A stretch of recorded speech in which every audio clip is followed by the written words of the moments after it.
Kita kembali lagi ke rangkaian dari seri tentang Isa atau Ismail yang part kedua. Minggu lalu kita bicara dari sisi Muslim, bagaimana tafsir dan hadis mereka mengandung banyak dilema yang sudah kita pelajari. Nah, sekarang kita belajar dari sisi kekristenan. Oleh karena itu, saya akan menampilkan kajian kajian biblikal. Tapi sebelumnya saya review tentang kemarin ada pertanyaan bahwa ada orang Muslim yang berusaha menjelaskan bahwa surah As-Saffat 112 itu artinya Ishak yang baru lahir setelah kejadian pengorbanan. Nah, ini surah As-Saffat 12 itu sudah dijelaskan kemarin, tapi saya akan jelaskan ulang supaya teman-teman mantap dan bisa memberikan jawaban yang jelas berdasarkan apa tulisan para ulama. Ayatnya berbunyi, dan kami berikan dia kabar gembira dengan kelahiran Ishak, seorang nabi yang termasuk orang yang saleh. Baik dalam tafsirnya atau Bari dan Al-Qurtubi, mereka menjelaskan surah As-Saffat 112 ini dengan eksplisit memberi kabar gembira kepada Abraham itu dua kali. Pertama, kabar kelahiran Ishak. Kedua, kabar pengangkatan atau pentahbisannya sebagai nabi setelah dia teruji dan terbukti orang yang saleh, orang yang taat. Oleh karena itu, kalau dibaca seluruh ayatnya menurut At-Tabarid dan Al-Qurtubi, ini artinya Ishak. Dan sama sekali di dalam ayat ini tidak membicarakan Ismail. Ini sedikit tambahan, dan apa yang disampaikan di sini sudah ditulis secara detail di dalam tafsir At-Tabarid dan tafsir Al-Qurtubi. Jadi memang di dalam penulisan Quran itu jarang dipahami sebagai suatu kejadian yang kronologis. Karena antara ayat yang satu dengan ayat yang berikutnya bisa nggak tidak sinkron, tidak kronologis atau lompat topik atau lompat zaman. Kira-kira begitu. Ini tafsirnya Al-Qurtubi. Ibnu Abbas, jadi di dalam tafsirnya Al-Qurtubi, dia memberikan penjelasan berdasarkan hadisnya Ibnu Abbas bahwa kabar gembira atas kenabian Ishak, dan Ibnu Abbas ia juga berpendapat bahwa kabar gembira yang dimaksud di ayat tersebut itu datangnya dua kali, yaitu Ishak diberitakan kenabiannya sebagai balasan atas kesabarannya dan keridaannya dan menerima perintah Allah. Ini maksudnya, kira-kira begitu. Jadi pandangan yang mengatakan ayat 12 itu artinya pengorbanan itu adalah untuk Ishak, untuk Ismail, ayat 12-nya ini baru kelahiran Ishak. Itu dibantahkan oleh penjelasan tafsir At-Tabari dan tafsir Al-Qurtubi. Kemudian, tuduhan Ibnu Katsir, adanya teks eksplisit Ishak yang nyaris dikorbankan dalam Taurat itu tidak lain adalah upaya pemalsuan yang dilakukan oleh orang Yahudi karena iri dan dengki terhadap bangsa Arab. Masalahnya, seluruh manuskrip Taurat yang tertua sampai sekarang itu sama, tertulis eksplisit Ishak, dan autor penulis Taurat itu adalah Musa. Berdasarkan dengan tulisannya tafsir atau Ibnu Katsir, tuduhan orang Yahudi menyebut Ishak secara eksplisit itu karena iri dan dengki, maka ini sama dengan mengatakan Musa sebagai penulis Taurat yang pertama yang tidak ada perubahan di semua manuskrip, dia adalah nabi yang iri dan dengki terhadap orang Arab. Apa buktimu menuduh Nabi Musa itu iri dan dengki dengan Arab? Apakah ada kata Arab dibenci di dalam Taurat? Pertama kali di dalam kitab Yosua 15 ayat 52. Itu nama desa di wilayah suku Yehuda. Kata Arab yang kedua muncul di kitab Raja-Raja dan Tawarik. Konteksnya, Raja-Raja Arab membawa banyak pemberian emas dan permata, semacam upeti atau hadiah kepada Salomo. Kalau kita baca hubungan Raja-Raja Arab dengan Yahudi, sampai di dalam kitab Raja-Raja dan Tawarik, itu masih baik. Tidak ada saling benci atau konflik. Jadi, kalau kita baca berdasarkan teks Alkitab, menuduh Musa yang menulis secara eksplisit Ishak itu ditulis karena alasan dengki dan iri terhadap orang Arab, itu tuduhan tanpa tanpa alasan, hanya sekedar mencaci maki Musa Yang maksudnya apa saya juga kurang tahu. Kalau kita baca berdasarkan rentang waktu, kejadian Abraham dan Ishak, kejadian pengorbanan itu 2200 tahun sebelum Masehi. Tertulis kisah itu di zamannya Musa sekitar 1540-an. Sedangkan tafsir yang mulai mengatakan itu bukan Ishak atau Ismail baru muncul di abad 15 ke atas. Sampai abad ke-7, abad ke-8, abad ke-10, abad ke-13, seluruh dunia Islam maupun Kristen satu kata, Ishak, sama semua. Jadi selama 3000 tahun lebih, 3500 tahun, Islam dan Kristen dan Yahudi satu kata. Perubahan kisah tiba-tiba menjadi Ismail yang dikorbankan itu baru dimulai abad 15 Masehi di zamannya Ibnu Katsir ke atas yang rentang jaraknya terpisah dengan momen kejadiannya 3700 tahun yang lalu yang disertai dengan tuduhan iri dan dengki tadi. Nah, sekarang kita masuk ke kajian biblikal. Nah, mengenai kajian biblikal kita memiliki tujuan, fungsinya adalah memilih pemahaman yang benar tentang iman kita yang sangat bagus digunakan di dalam khotbah atau pengajaran karena kita akan mengkhotbahkan atau mengajarkan sesuatu yang benar yang sesuai dengan maksud Alkitab. Dan dampak lainnya, kajian biblika ini memiliki efek apologetika defensif yang sangat efektif. Dan ini sangat bagus. Di dalam kajian biblika, itu dibagi dua, kajian makro dan kajian mikro. Kajian makro biblika itu contohnya kritik narasi, kritik bentuk, kritik sastra, dan lain-lain. Dan guru saya, dosen saya yang saya akui sebagai pakar biblika, itu adalah Pak Asigor Sitanggang. Dia dosen STT di Jakarta, juga dosen saya di STT II Surabaya. Dia mengajarkan kritik narasi dengan bagus. Ini orang yang saya akui pakar di bidang kajian biblikal. Dia 9 tahun belajar di Jerman, S3 khusus biblikal, nggak tanggung-tanggung 9 tahun. Dia fase bahasa Belanda, fase bahasa Jerman, fase bahasa Perancis, bahasa Inggris, termasuk bahasa Ibrani dan Yunani. Jadi orang semacam inilah yang mengajari saya, dan saya sedikit bagikan tentang bagaimana melakukan kritik narasi yang tentu saja bukan versi sekolah ya, bukan versi kampus, tapi versi praktis. Asigor Sitanggang mengajarkan kita untuk memahami kritik narasi, gunakan rumus Blasti. Blasti apa? Secara singkat, lihat background tentang konteks perikop ayat yang dibahas. Perhatikan lokus-lokus yang ada di dalam konteks.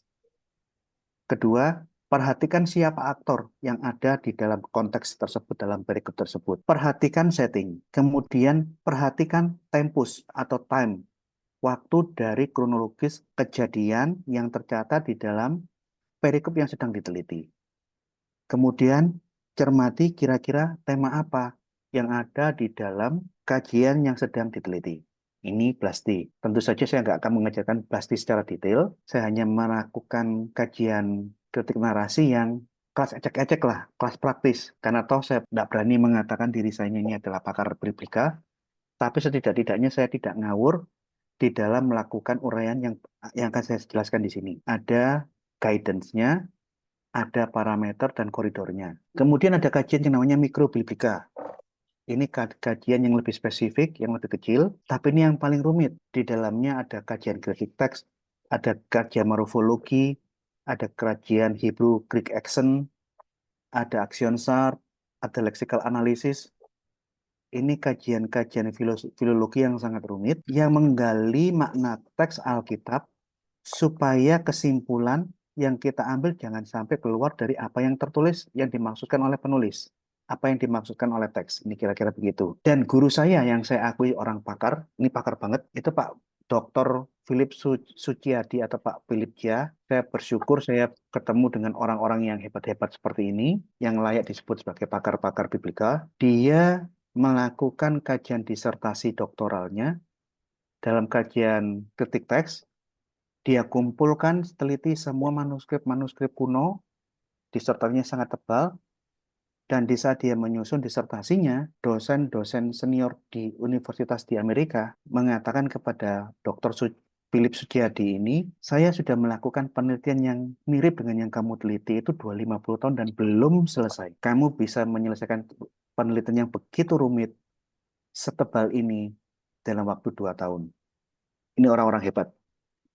Dia tunjukkan di dalam ilmu tafsir Alkitab ada 19 langkah yang harus dilalui supaya menemukan maksud teks yang sesungguhnya. Jadi kalau kita mau ngomong tentang akademis, kajian tafsir di dalam kekristenan itu rumit dan sangat teliti, tidak asal-asalan. Jadi kalau kita lihat orang yang tidak pernah belajar teologi secara benar, mu'alaf, ngomong Alkitab sesukanya itu saya cuma ketawa tok ini.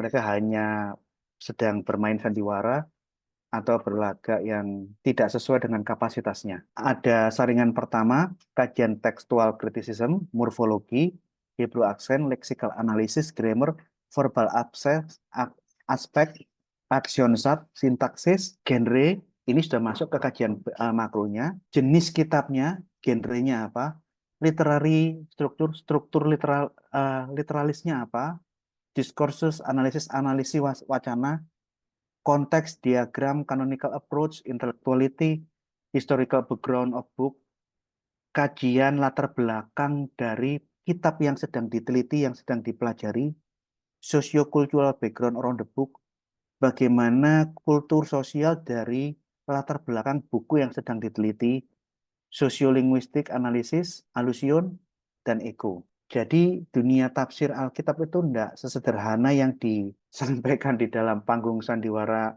stand-up komedi para mu'alaf yang hendak menyerang Alkitab. Sangat rumit dan harus hati-hati. Dan saya hanya menyampaikan di sini kajian yang sangat praktis, yang sangat ecek-ecek, tapi setidak-tidaknya dengan kajian yang sederhana dari seorang yang masih awam di dalam kajian biblika seperti saya, bisa mendapatkan suatu pegangan panduan apologetika yang bertanggung jawab. Oke, kita lanjutkan. Kritik teks. Fungsi dari kritik teks itu adalah merekonstruksi suatu teks asli. Teks-teks yang kuno-kuno dikumpulkan. Contoh, di dalam teks bahasa Yunani itu ada 5.800 teks manuskrip yang ditemukan. Para pakar kritik teks mengumpulkan 5.800 manuskrip yang terselamatkan dan menyusunnya semua dan melihat perbedaan-perbedaan yang ada. Huruf yang tidak terbaca ditandai, kertas yang terbakar sampai di mana ditandai, huruf yang tidak jelas, huruf yang bercampur atau yang terpisah, semua diteliti satu persatu dan direkonstruksi untuk menemukan, oh, teks aslinya itu yang seperti ini. Bisa dilakukan rekonstruksi teks asli karena jumlah manuskrip-manuskrip kuno Alkitab terlalu banyak melimpah. Yunani 5.800, teks-teks kuno Alkitab dalam bahasa Latin pecah rekor 11.000 manuskrip lebih ditemukan. Teks-teks bahasa Koptik sekitar 500 atau 700, saya kurang tahu.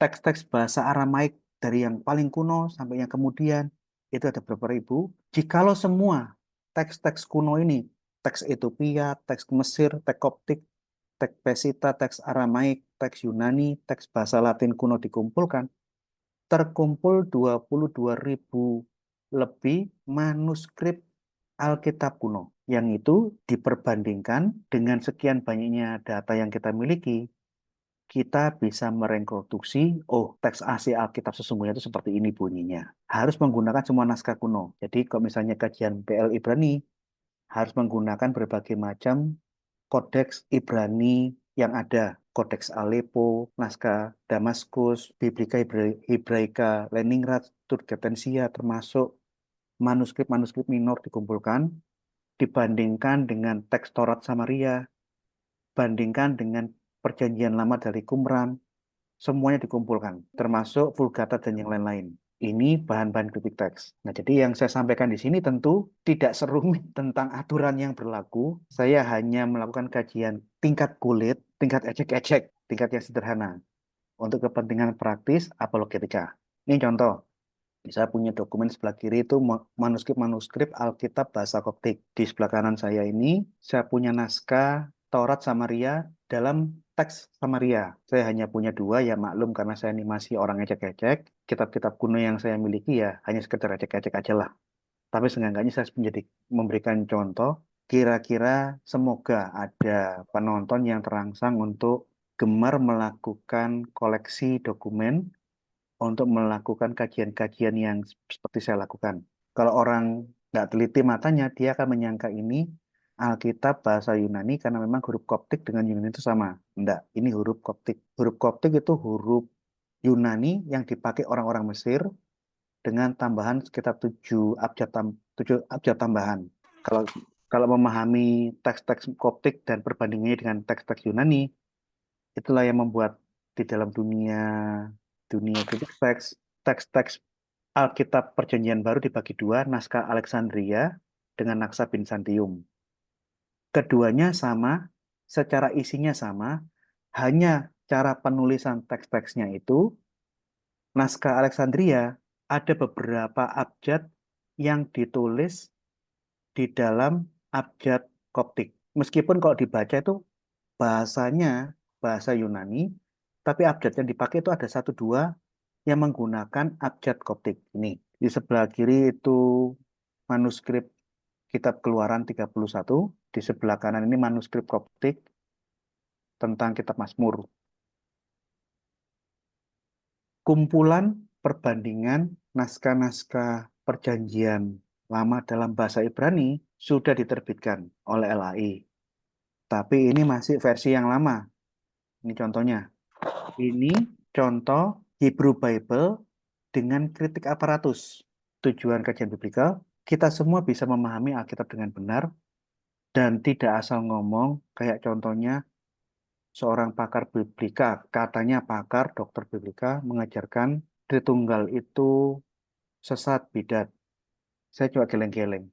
Orang yang tahu tentang kajian biblikal tidak mungkin melakukan itu. Kalau dia tidak paham tentang kajian biblikal yang memerlukan 19 macam langkah kajian dan penyaringan, dia tidak mungkin melakukan hal itu.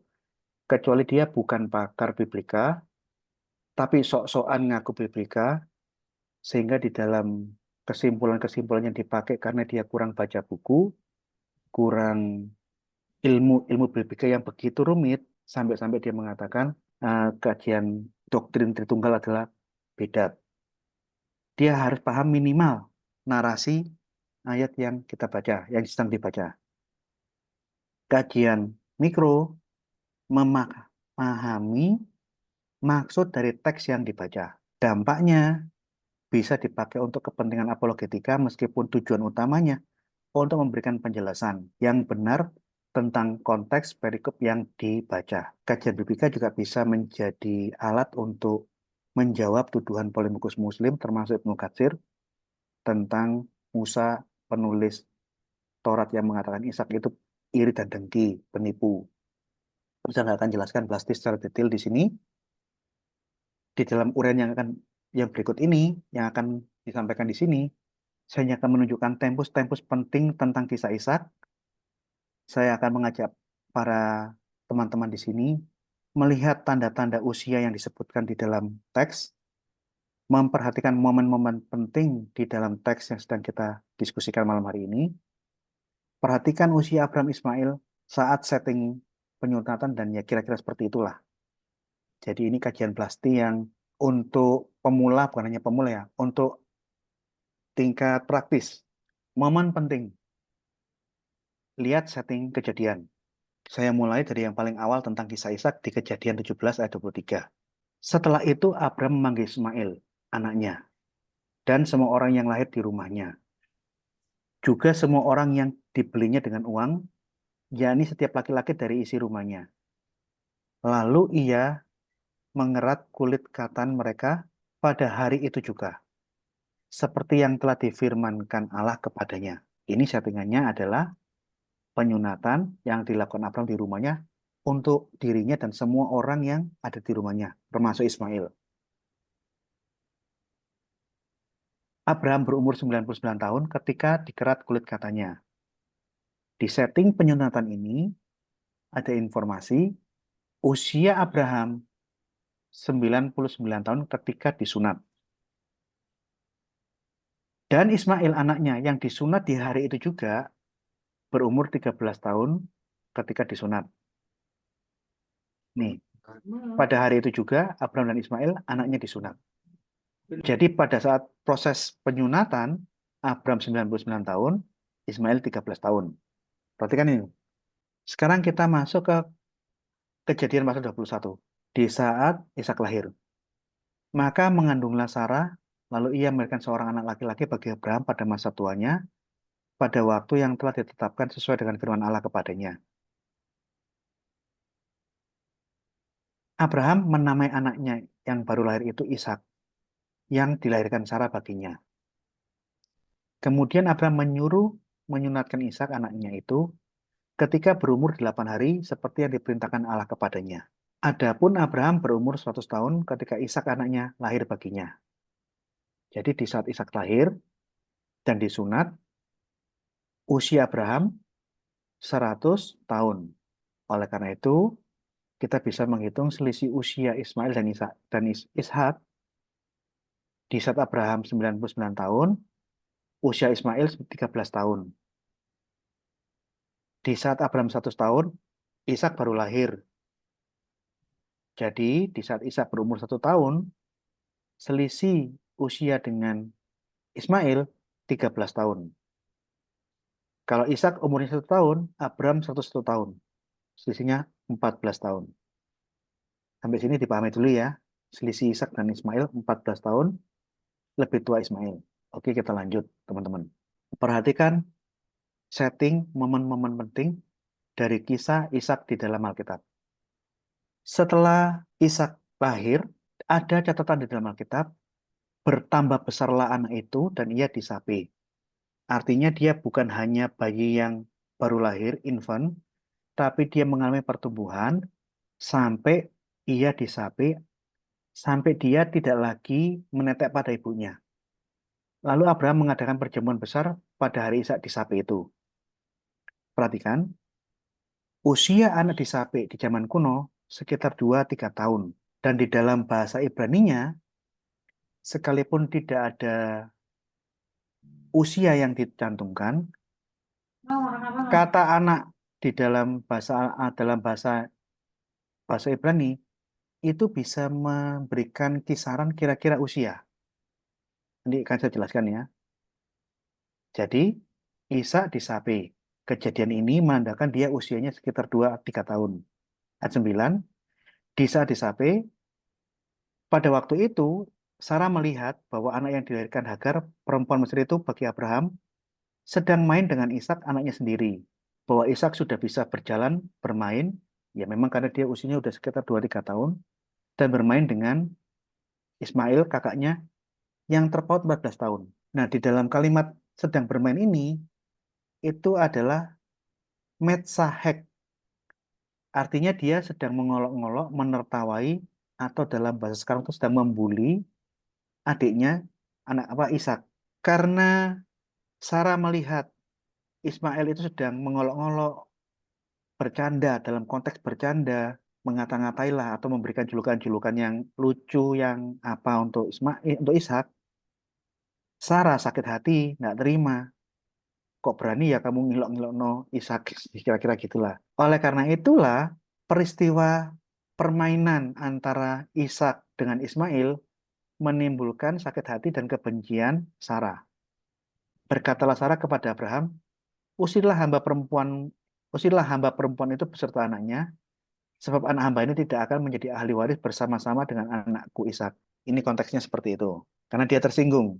Anak yang dilahirkannya masih kecil, dikata-katai, bercanda yang menurut Sarah nggak sepantasnya lah, kira-kira begitu.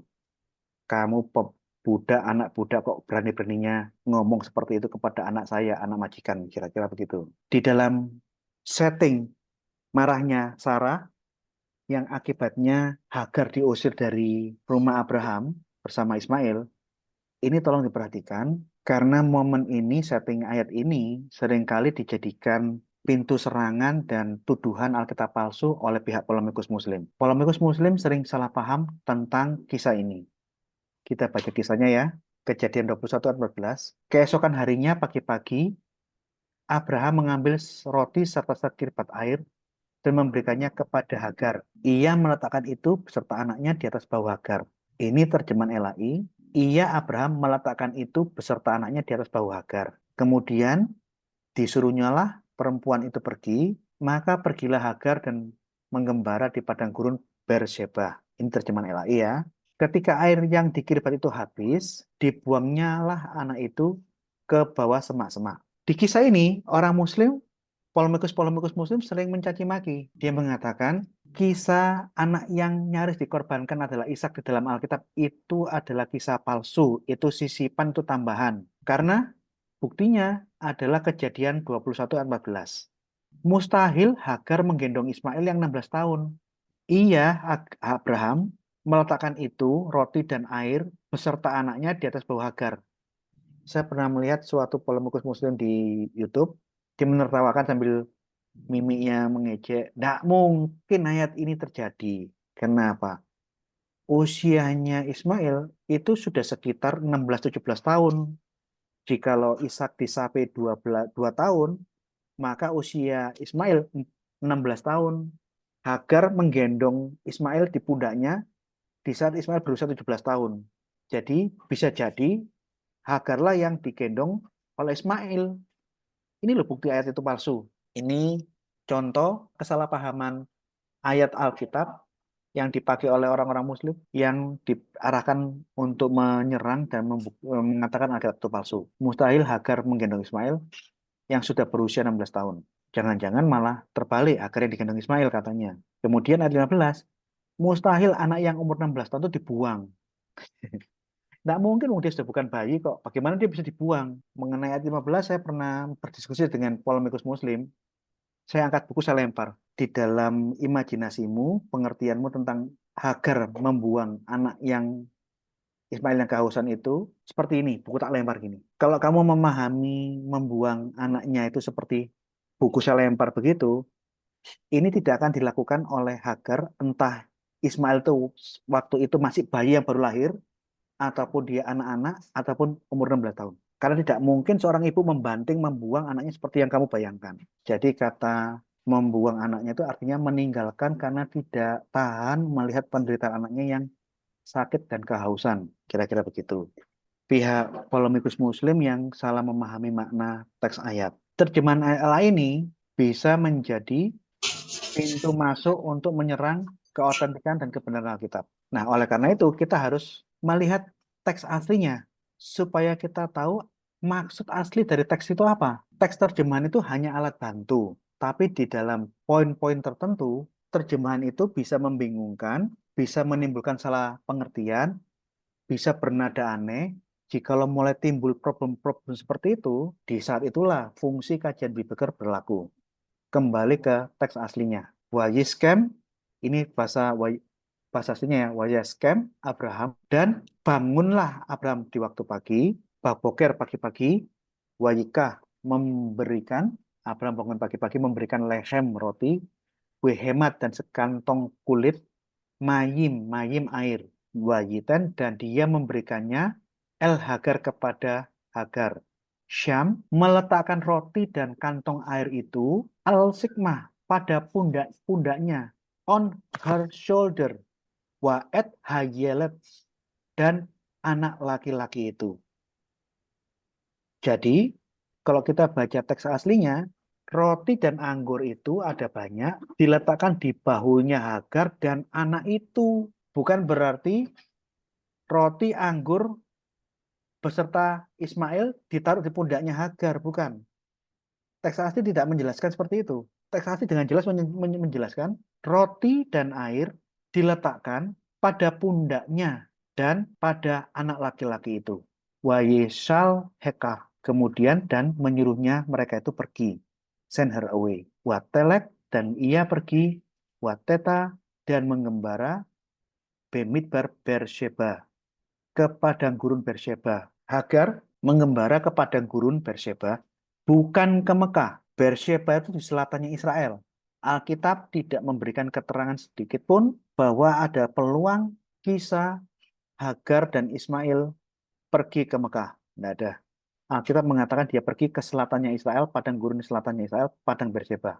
Polemikus Muslim melihat terjemahan yang problematik ini tanpa melakukan penyelidikan tekstual biblical yang tentu saja itu tidak diperlukan mereka. Mereka hanya mencari sebisa mungkin sebanyak-banyak kesalahan yang ditemukan, langsung melontarkan berbagai macam tuduhan. Artinya apa? Karena mereka tidak memahami teks aslinya, timbullah kesalahpahaman.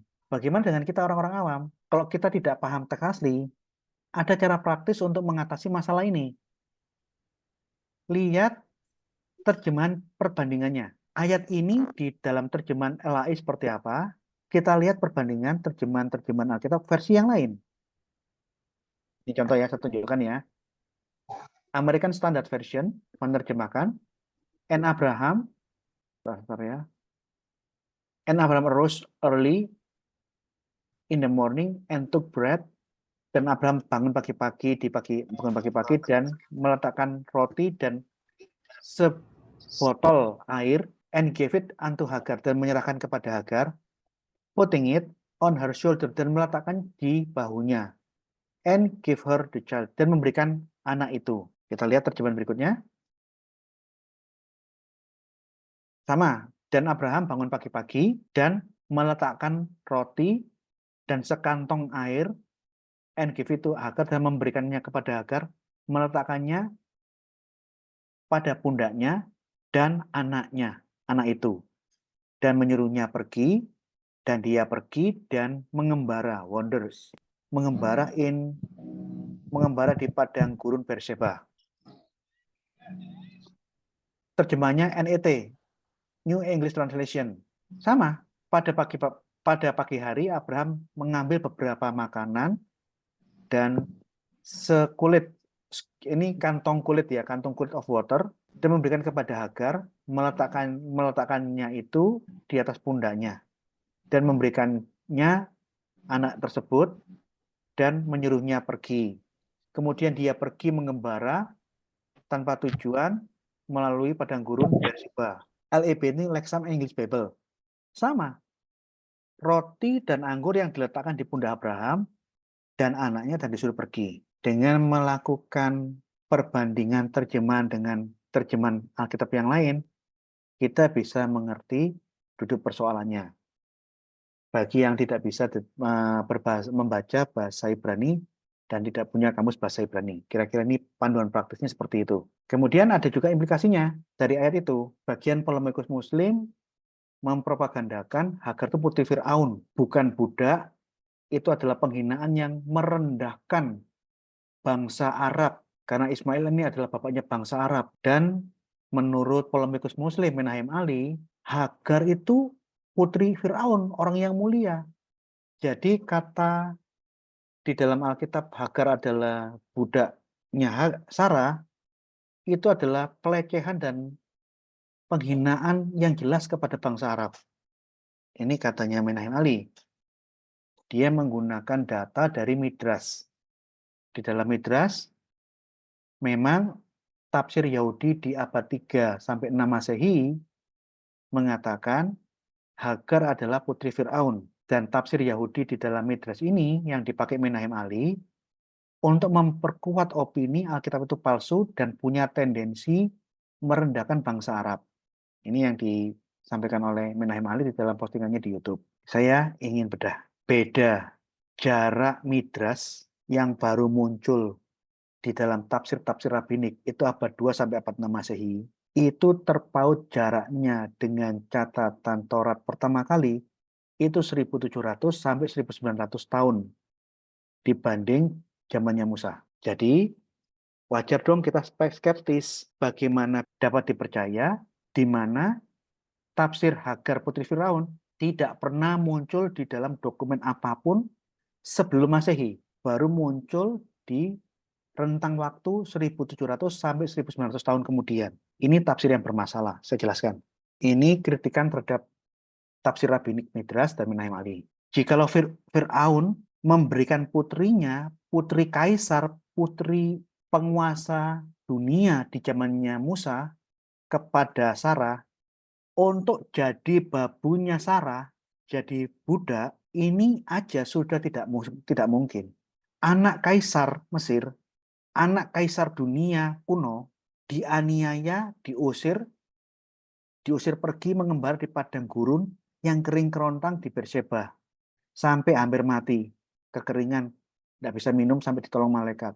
Memahami secara nalar, Firaun menyerahkan putrinya yang dia sayang untuk dijadikan babu seperti ini sesuatu yang tidak yang tidak masuk akal. Harga diri Firaun jatuh. Andaikan benar putrinya Firaun diperlakukan seperti ini, dijadikan budak dan diperlakukan seperti ini, harga diri Firaun sebagai penguasa dunia kuno zaman itu akan marah. Dalam waktu yang singkat dia akan kirimkan sebala tentara yang menghabisi Abraham. Kamu keterlaluan, saya kasih anakku, kamu jadikan pembantu dan budak, dan kamu sia-sia, kamu persekusi seperti ini. Tapi nyatanya apa? Tidak ada catatan kemarahan Firaun mengenai penindasan yang dialami oleh Hagar anaknya. Meskipun kata Hagar itu akar katanya agur, pemberian. Jadi kemungkinan tafsir-tafsir rabbinik di abad 36 Masehi itu menggunakan sedikit ilmu otak-atik matuk. Agur itu artinya pemberian, Hagar itu agur, pemberian. Dikembangkan cerita, ini anak pemberian dari Firaun. Ini pengembangan cerita, imajinasi yang terpaut jaraknya sekitar 1700-1900 tahun dari Musa. Kisah ini yang saya sama sekali meragukan kebenarannya, itu bukan suatu kisah yang benar, itu suatu kisah yang merendahkan bangsa Mesir dan Firaun. Kasarnya begini, Firaun aja lo ngasihkan putri jadi babunya Abraham kok. Artinya bangsa Mesir ini bisa terkesankan direndahkan oleh tafsir Yahudi rabbinik abad 3, abad 6 Masehi. Kira-kira begitu. Jadi Hagar itu putrinya Firaun. Itu sama sekali suatu kisah yang tidak bisa dipercaya secara logika, secara nalar yang waras. Kita lanjut, kajian tekstual tadi. Ismail waktu diusir keluar dari rumah Abraham sekitar umur 16 tahun. Perhatikan teks di saat anaknya itu Ismail diusir dan dia jalan di padang gurun, dia kehausan dan sakit, tidur. Alkitab mengatakan, tercatat, bangunlah, angkatlah anak itu dan bimbinglah dia, sebab aku akan membuat dia menjadi bangsa yang besar. Lihat teks kata anak di sini. Kata anak di dalam Kejadian 21:18 itu menggunakan kata hanaar. Kenapa saya garis bawahi? Ini penting di dalam kajian tekstual. Bahasa asli Ibrani di dalam Alkitab itu kita bisa mengetahui kira-kira rentang usia orang yang dimaksud itu berapa berdasarkan naskah aslinya. Contoh ya, kalau menggunakan kata olel, itu artinya dia itu bayi. Olel itu bayi dari umur 0 bulan baru lahir sampai 2-3 tahun sampai masa dia disapi. Kata olel muncul di Ayub 3:16, Mazmur 17:14, Yesaya 13:16. Tapi ada juga kata yang berikutnya yang lebih spesifik, bayi yang menyusui. Jadi konteksnya ini bukan bayi yang sudah bisa makan bubur halus atau bisa makan makanan yang keras, tapi bayi yang dimaksud nih bayi yang sedang menyusui. Bayi yang menyusui itu yanakim. Yanakim bentuk jamak dari kata yanak. Yanak itu tusak, mengenyot. Kalau menggunakan kata yanakim, maka kita bisa menaksir kira-kira usianya itu baru lahir sampai umur 5 bulan. Kalau olel, lebih rentangnya lebih luas, baru lahir sampai 2-3 tahun. Lanjut, kalau menggunakan kata ben, itu artinya putra dari, the son of, atau keturunan dari. Tidak ada batasan usia. Contoh, Ishak ben Abraham. Ishak putranya Abraham. Yesua ben Daud. Yesus keturunan Daud. Yesus anak Daud dalam pengertian keturunan. Jadi kalau menggunakan kata ben, itu bisa artinya putra dari langsung, anaknya siapa, bisa menjadi patokan dia ini garis keturunannya siapa, tanpa ada batasan usia, semua usia bisa masuk. Kata anak yang berikutnya, yelet. Kalau yelet ini rentangnya antara 2-16 tahun. Secara umum dapat diterjemahkan anak laki-laki atau anak young boy sampai remaja. Jadi mulai dari bayi, batita sampai remaja, ini termasuk rentangnya yelet. Ini dipakai di dalam kisahnya Ishak disapi. Yelet dipakai di situ. Ini menggunakan kata yelet. Lanjut. Kalau menggunakan hanaar, ini sama dengan yelet. Artinya anak laki-laki, boy atau lad. Tapi bedanya, hanaar atau naar itu lebih tua sedikit dibandingkan dengan yelet. Yelet itu nuansanya lebih muda dari naar. Keduanya hampir sama, artinya anak laki-laki. Naar dipakai di saat Ishak disapi. Termasuk kisah tentang pemuda Mesir yang ditemukan oleh anak buahnya Daud waktu perang menggunakan kata Na'ar. Tapi karena rentangnya Na'ar itu antara 2 tahun sampai 17 tahun, pemuda Mesir Na'ar yang ditemukan Daud di saat mereka perang, kita bisa menakhir kira-kira usia anak manusia yang ditemukan ini belasan tahun, bukan bayi. Na'ar rentangnya agak luas. Di atas Na'ar, setelah di atas 17 tahun, dia 18 tahun, 19 tahun, 20, 21 tahun, dia menjadi klasifikasinya pemuda. Dia taruna. Ini biasanya sudah masuk wajib militer, siap perang. Bahasa Ibrani-nya bahur, bukan lagi Na'ar. Seorang pemuda atau taruna yang siap berperang, itu bahasa Ibrani-nya yang dipakai bahur itu muncul di dalam Yeremia 9 ayat 21, demikian Yeremia 11 ayat 22, Yeremia 18 ayat 21. Di atas bahur, dia sudah dewasa, dan dia siap menikah, itu bahasa Ibrani-nya ish, laki-laki dewasa. Jadi, kalau sudah menggunakan kata ish, dia sudah menikah, setidaknya dia menikah, itu dia sudah tidak lagi dipanggil bahur atau na'ar. Dia ish. Perhatikan ya, di saat Ismail itu sakit keras, kehausan, tidur, dibuang sama Hagar, Tuhan kasih mujizat, kasih pertolongan, dan mengatakan bangunlah, angkatlah anak itu. Kata anak itu menggunakan na'ar, cocok dengan asumsi saya, dia umur 16 tahun, dia masih kategori na'ar. Tapi kita lihat ayat berikutnya, Allah menyertai anak itu, menyertai Ismail, sehingga ia bertambah besar. Dia bertambah besar artinya ada suatu durasi waktu berikutnya membuat dia bertumbuh dari na'ar menjadi di atasnya na'ar, menjadi bahur, menjadi pemuda dan taruna. Ismail menetap di padang gurun dan menjadi seorang pemanah. Ayat 20 ini menandakan ada suatu peralihan, suatu masa yang cukup dari usia 16 tahun sampai kira-kira 18, 19, 20 tahun. Sehingga dia menjadi seorang pemuda yang berprofesi sebagai pemanah di padang gurun. Kata bertambah besar, wajikdal, to grow up. Artinya dia tidak dalam kondisi stagnan di usia 16. Dia bertambah usianya. Dia bertambah entah berapa tahun, bertambah terus. Wajikdal dari kata gadal. Gadal itu grow up. Ini beda dengan kata gadol. Gadol itu great, besar dalam pengertian great, agung. Artinya ada perubahan fisik dari remaja, adolescent, menjadi pemuda, taruna. Meskipun kata gadal ini bisa berarti pertumbuhan pikiran, pertumbuhan penghormatan, atau kesombongan. Bisa macam-macam. Di ayat 21, maka tinggallah ia, Ismail, di padang gurun Paran. Nah, sekarang berubah.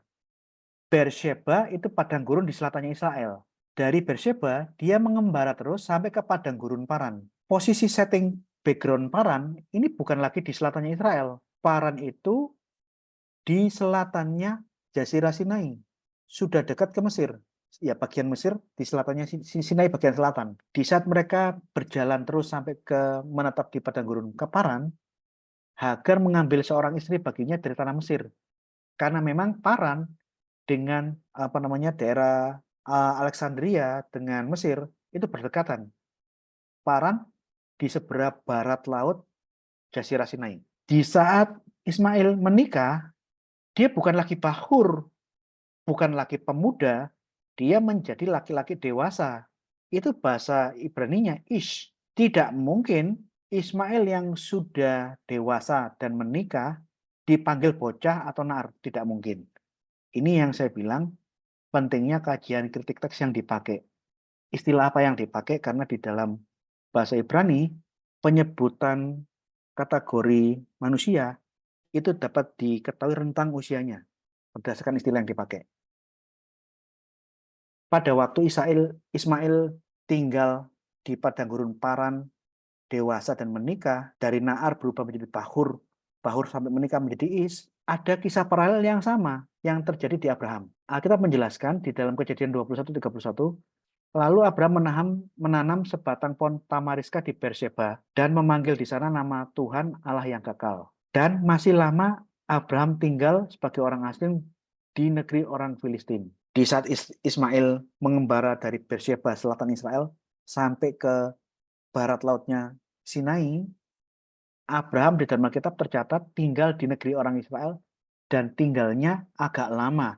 Jadi ada durasi sekian tahun Abraham tinggal di negerinya orang Filistin. Di zaman Abraham belum ada bangsa Israel. Dan Filistin itu pun bangsa pendatang dari Pulau Kreta. Kalau kita lihat Alkitab, orang Filistin itu dari bangsa Kaftorim. Kaftorim itu bangsa Kreta. Dia migrasi dari Kreta ke daerah Gaza. Setelah tinggal beberapa tahun sekian lama di negerinya orang Filistin, cocok dengan Ismail bertumbuh sampai dewasa. Artinya ini tahunan.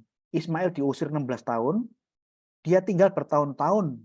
Dari pengusiran itu, mungkin sekitar taksiran saya ya, sekitar 5 tahun, 6 tahunan, sampai dia berusia 21 tahun atau 22 tahun, dan menikah di usia itu. Ini taksiran saya. Paralel dengan teks Kejadian 21 ayat 34, Abraham tinggal sebagai orang asing di negeri orang Filistin cukup lama, masih lama. Ada paralelisasi durasi di sini. Setelah Abraham tinggal di negeri orang Filistin beberapa tahun cukup lama, kita masuk Kejadian pasal 22. Firman-Nya kepada Abraham, ambillah anakmu yang tunggal itu. Perhatikan kata ini. Yang kau kasih yakni Ishak. Eksplisit anakmu yang tunggal itu Ishak. Pergilah ke tanah Moria dan persembahkan dia di sana sebagai korban bakaran pada salah satu gunung yang akan kukatakan kepadamu. Ayat ini, kalau kita nggak cek dalam bahasa Ibrani-nya, para polemikus Muslim itu sering langsung menuduh bukti yang kedua, kisah Ishak dalam Alkitab itu kisah palsu. Bukti Alkitab tidak dapat dipercaya karena sudah dirubah-rubah adalah ayat 2 dari Kejadian pasal 22. Tidak mungkin Allah berkata, ambillah anakmu yang tunggal itu. Apa Allah tuh lupa kalau Abraham itu punya 2 anak dengan mengatakan ambillah anakmu yang tunggal, yaitu Ishak. Ini bukti sisipan, tambahan, dan pemalsuan perubahan ayat-ayat Alkitab yang dilakukan oleh orang Yahudi dan Nasrani. Ini kan yang saya sering kali lihat dari tuduhan-tuduhan pihak mereka. Ini seringkali begitu. Itu bukti kepalsuan. Anak Abraham itu bukan 1 tapi 2.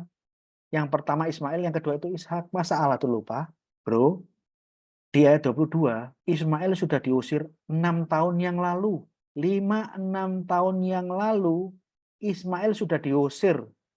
Sehingga di dalam rumahnya Abraham waktu itu, hanya ada Ishak, satu-satunya anak. Inilah yang saya bilang pentingnya kajian Biblika. Historisnya kita perhatikan, teksnya kita perhatikan, narasi Alkitabnya kita perhatikan, setting kejadiannya kita perhatikan. Ini pentingnya kajian biblikal di sini.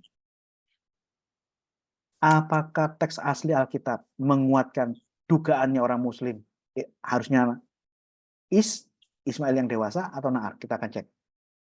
Kejadian 22 ayat 1, Kejadian 22 ayat 11, Kejadian 22 ayat 11 mengatakan, ia berfirman, jangan bunuh anak itu dan jangan kau apa-apakan dia. Sebab telah ku ketahui sekarang bahwa engkau takut akan Allah dan engkau tidak segan-segan untuk menyerahkan anakmu yang tunggal kepadaku. Kita cek bahasa aslinya. El-Ha-Na'ar. Kejadian 22:12. Jangan kau apa-apakan anakmu itu. Menggunakan kata anakmu itu El-Ha-Na'ar. Upon that boy.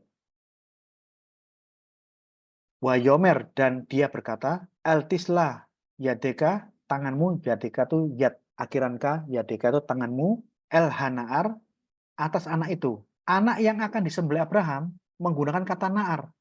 Jadi tidak mungkin ini Ismail, karena Ismail itu bukan Na'ar, dia sudah punya istri, dewasa.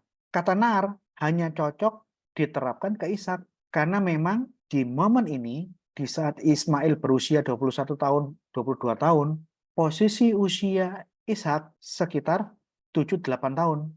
Kalau usianya 7-8 tahun, rentang usia ini masih kategori Na'ar. Ishak disampai 3 tahun, di saat itu Ismail 16 tahun dan diusir. Oke, Na'ar rentangnya sampai umur 16-17 tahun. Setelah diusir, dia bertambah besar sampai jadi pemuda pemanah. Itu kira-kira taksirannya usianya 17-20 tahun. Kalau usia Ismail 17-20 tahun, Ishak itu usianya 4-6 tahun. Kemudian Ismail menikah, punya istri, perempuan Mesir. Ini sekitar taksiran saya 21-23 tahun. Kalau usia Ismail 21-23 tahun, usia Ishak 7-9 tahun. Ishak masih kategori Na'ar, Ismail sudah bukan bocah. Ismail bukan lagi boy atau young boy, tapi dia laki-laki dewasa, dia ish, bukan young boy. Ini penting. Ini penting.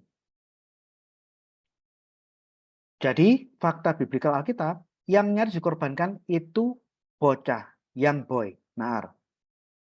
Anaknya yang satu-satunya, Yahid. Ini cocoknya ke Ishak, tidak mungkin ke Ismail.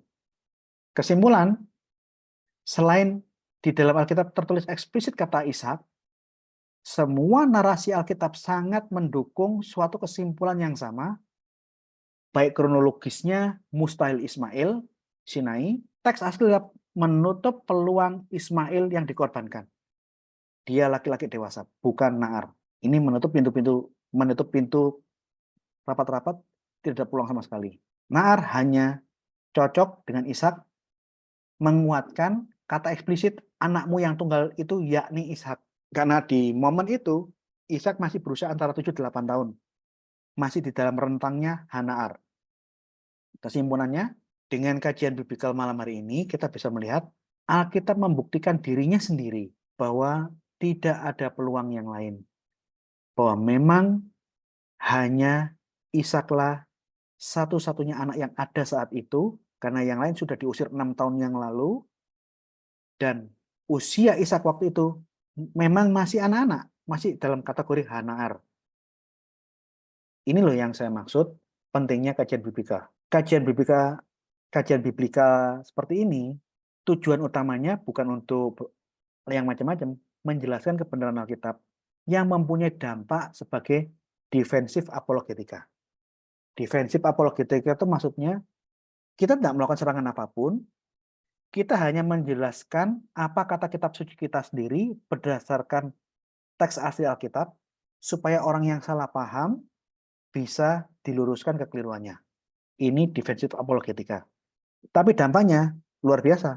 Model tafsiran yang keliru dari Menahem Ali kita bisa jawab, model serangan-serangan polemikus Muslim, tanpa disadari dengan kita memperhatikan teks satu persatu dalam Alkitab, setting tempatnya, kronologis kejadiannya, kita sudah bisa melakukan suatu apologetika defensif.